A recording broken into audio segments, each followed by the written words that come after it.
வணக்கம் மக்களே. நேச்சுரலாகவே நம்ம உடம்பை வந்து நல்லா ஃபிட்னஸாக மாற்றணும் அப்படின்னு நினைக்கிறவங்களுக்காக தான் இந்த வீடியோ. ஸோ இந்த வெயில் டைமில் ரொம்ப யூஸ்ஃபுல்லான ஒரு ஃபுட்டு தான் பார்க்க போகிறோம். ஸோ கர்ட் ரைஸ் தாங்க. இந்த கர்ட் ரைஸை வந்து நம்ம வந்து எப்போவுமே வந்து ஸோ அப்படியே தாளிப்பு போட்டு சாப்பிட்றத விட இந்த மாதிரி ஃப்ரூட்ஸு ஸோ இந்த மாதிரி வந்து நட்ஸு இதெல்லாம் போட்டு சாப்பிட்டீங்க அப்படின்னா கண்டிப்பாக வந்து உங்களுக்கு வந்து ஒரு நல்ல ஹெல்த்தியான, அது மட்டும் இல்லாமல் ப்ரோட்டீன் வந்து உங்களுக்கு நல்லா கிடைக்கும்.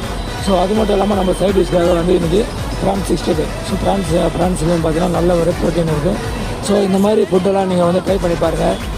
உடம்பை பல்காகிறதுக்கும் ஒரு நல்ல ஒரு ஃபுட்டு இது. அது மட்டும் இல்லாமல் நேச்சுரல் ப்ரோட்டீன் ஃபுட்டு. ஸோ எந்த ஒரு பாதிப்பும் இல்லாத ஃபுட்டு. ஸோ இந்த மாதிரி ட்ரை பண்ணுங்கள் நண்பா. ஸோ வந்து தேவையில்லாமல் இந்த ஃப்ரைட் ரைஸு, இந்த பிரியாணி இந்த மாதிரி வந்து அவாய்ட் பண்ணிவிட்டு, இந்த ஜங்க் ஃபுட்ஸ்லாம் அவாய்ட் பண்ணிவிட்டு இந்த மாதிரி வீட்டில் கிடைக்கக்கூடிய நேச்சுரல் ஃபுட்டை சாப்பிடுங்க. அதே மாதிரி வந்து பழைய கஞ்சி சாப்பிடுங்க. ஸோ இந்த மாதிரிலாம் ட்ரை பண்ணிங்க அப்படின்னா வந்து நம்ம உடம்பை